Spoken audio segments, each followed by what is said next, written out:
All right, I got this thing completely tore apart. Wasn't much to it. Wasn't very hard to do. I was going to show y'all where's it at. Right here.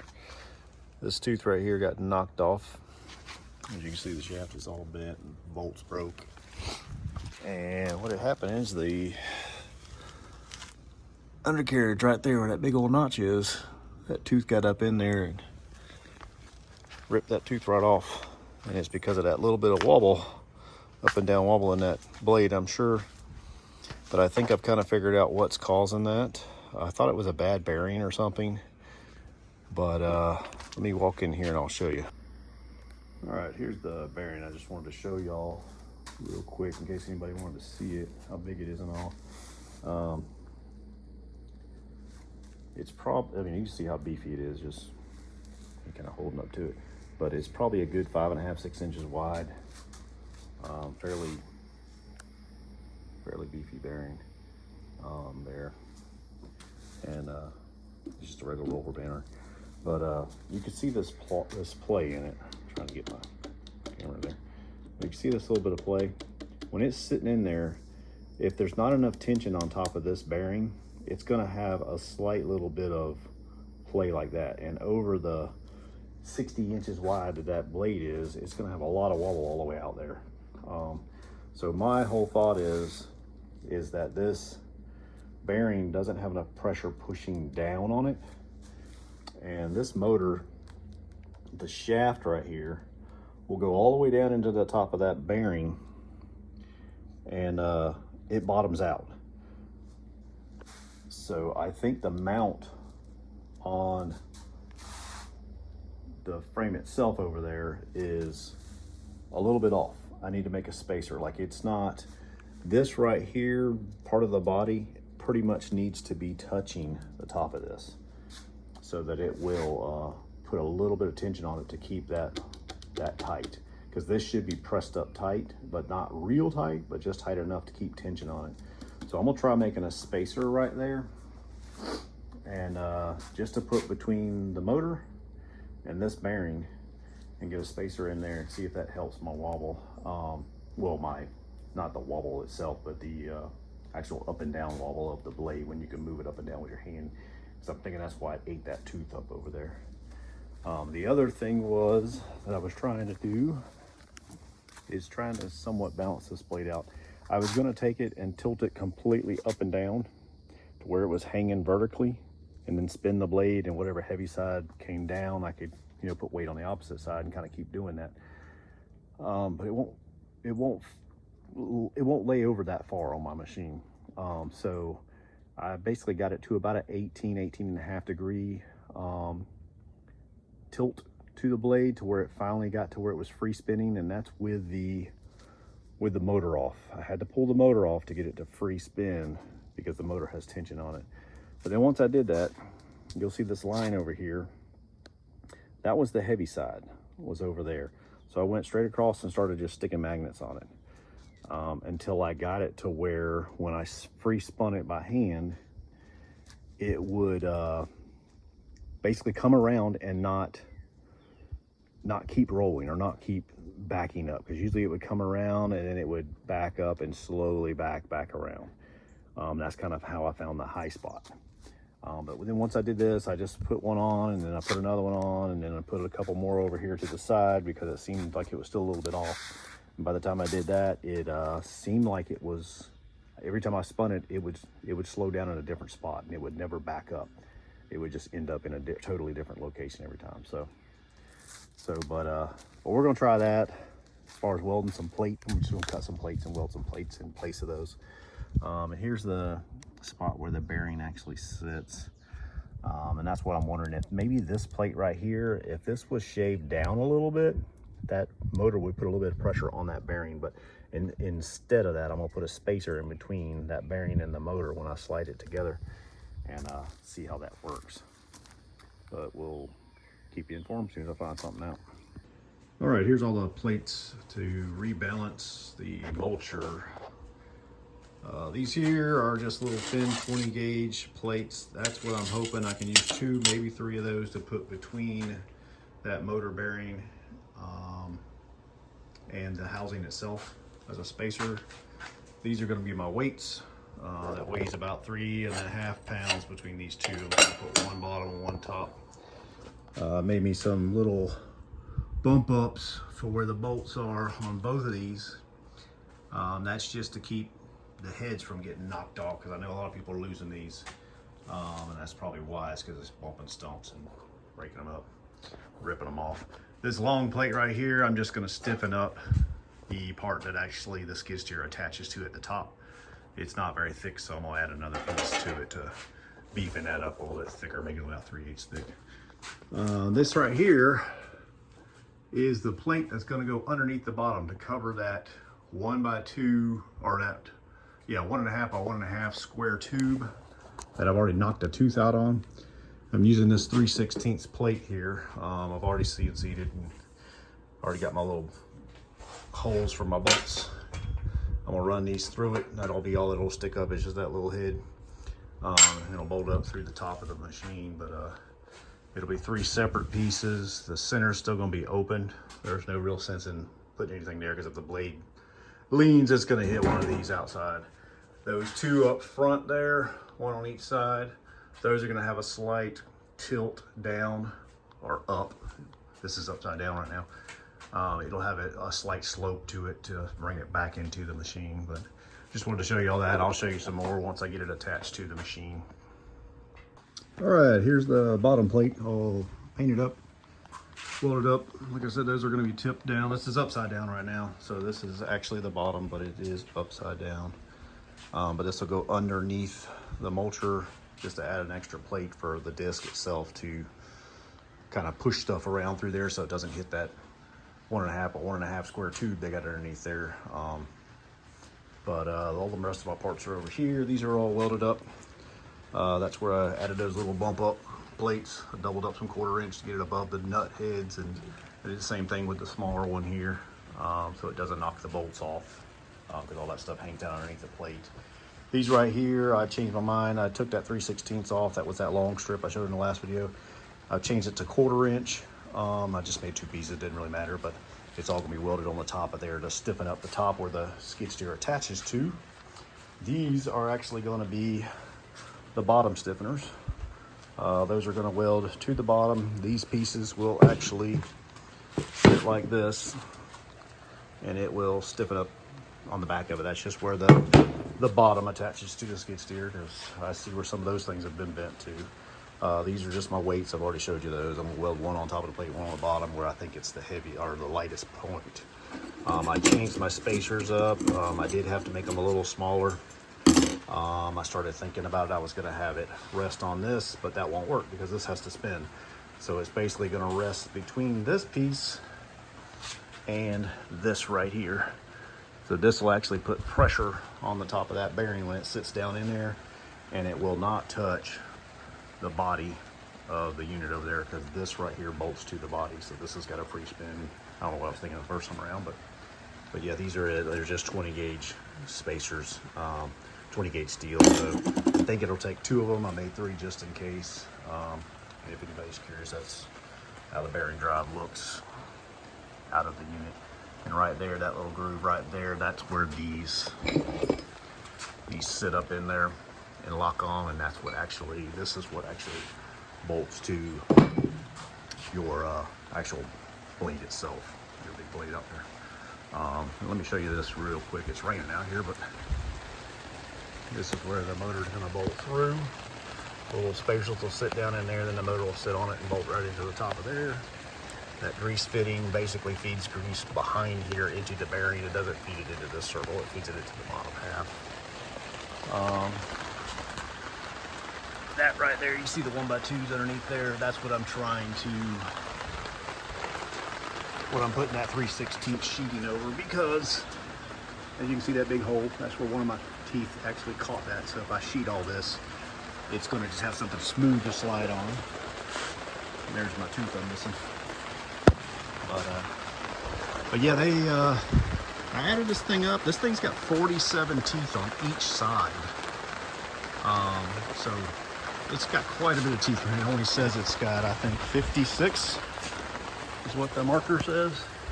Yeah, 56 teeth. And then it says it's only a 39-inch across, which that thing is 47 inches across cutting width from like here to there. That's not even the whole width. The whole thing is like 57 inches across.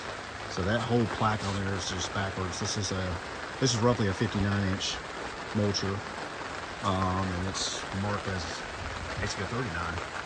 So all of them are marked weird. You pretty much, if you're going to buy one, you need to ask what the width of the entire unit is, because this one's like 59 and a half.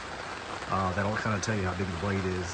The other ones are like 43 wide, and they only have a 39-inch cut width, which, like I say, is marked from about there to about here, because what they're measuring is they're measuring this point to that point. They're not measuring the whole width of the blade.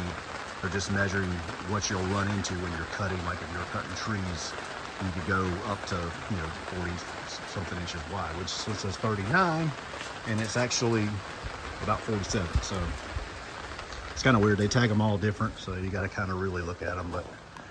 But yeah, that's it for now. I'm gonna get this thing started together tomorrow. I got a lot of stuff to get welded onto it, and then we're gonna drill holes and bolt this plate up in case I want to ever remove it. I can. All right, I got my bottom plate installed. Fit in here pretty nice. That's why it was angled to come down like that, so when the brush comes over, it'll slide right in there and right around. And like I said, there's no piece in the middle because there's no way that its teeth are going to hit in the middle. If that blade tilts, it's gonna rub on this.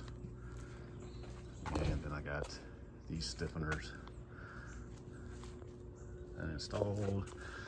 And there's another plate you can't really see, but I doubled up that plate right there, across there. All right, I got everything back together. These are my weights. Basically, that was where I marked it. That was where all my magnets were. They were sitting right in there.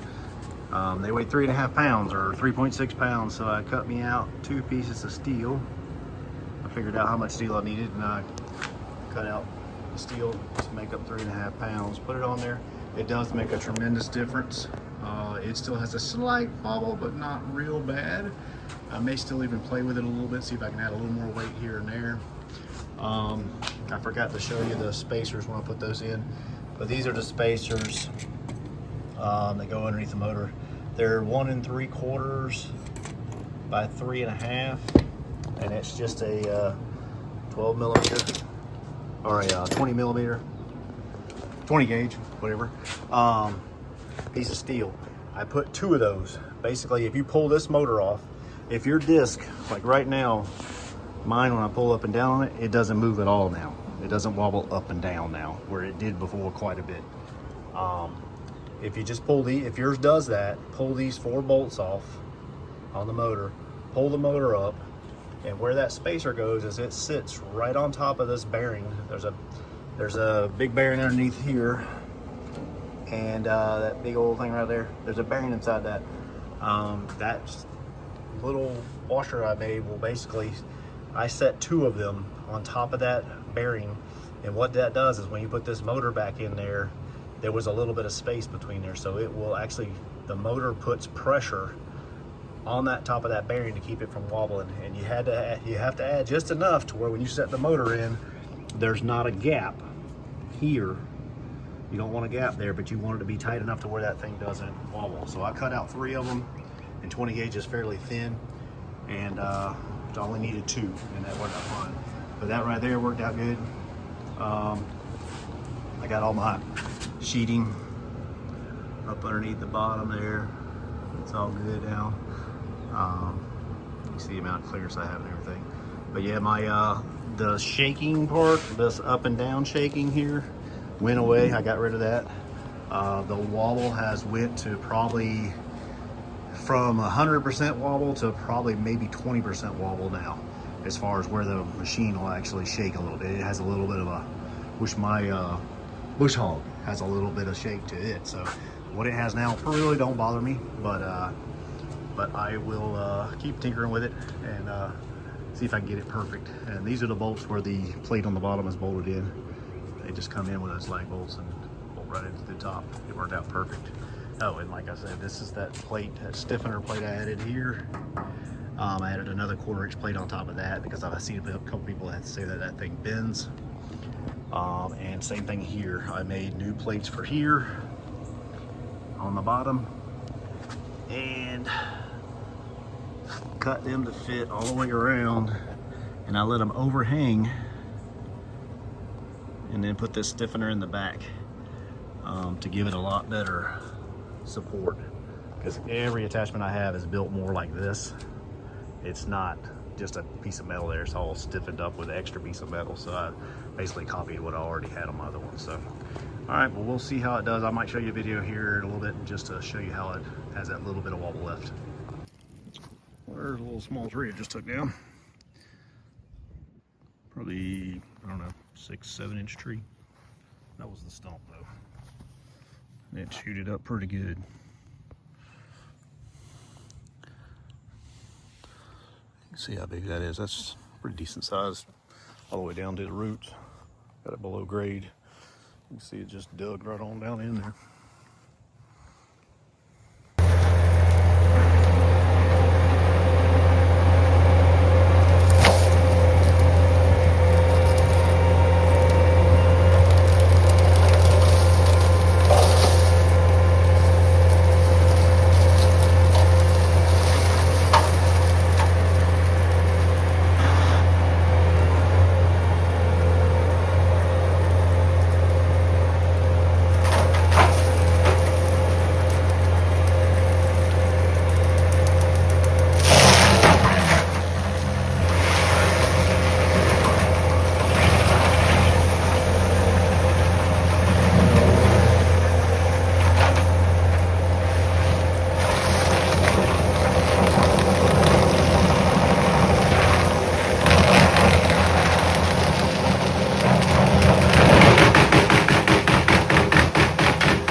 somewhat cleared out over here.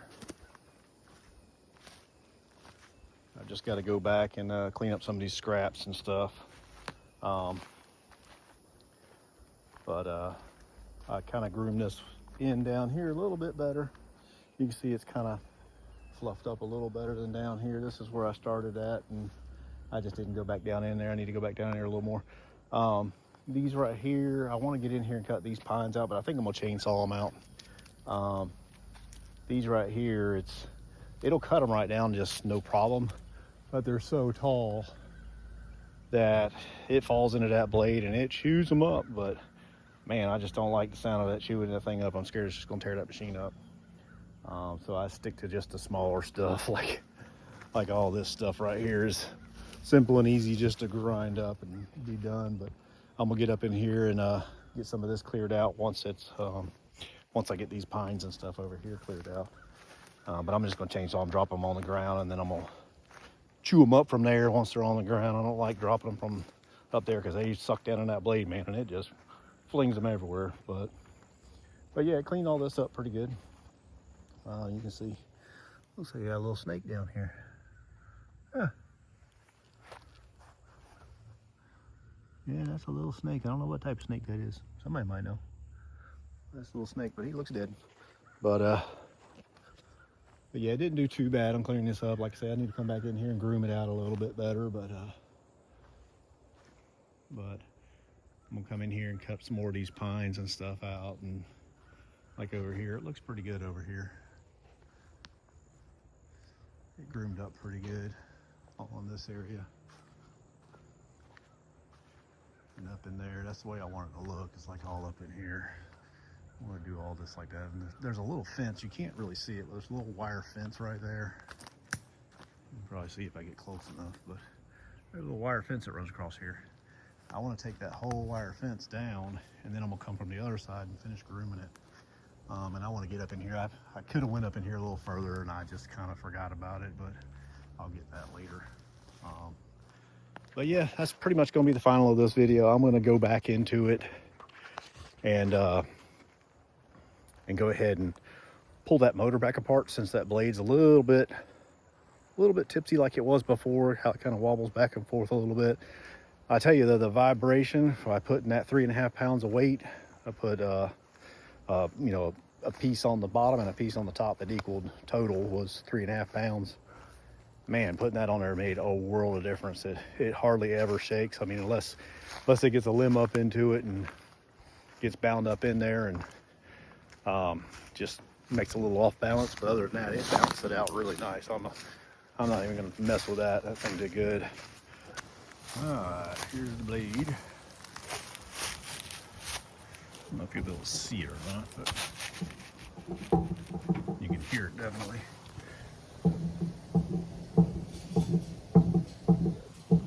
But I don't see it over there. There's definitely some wobble in it now.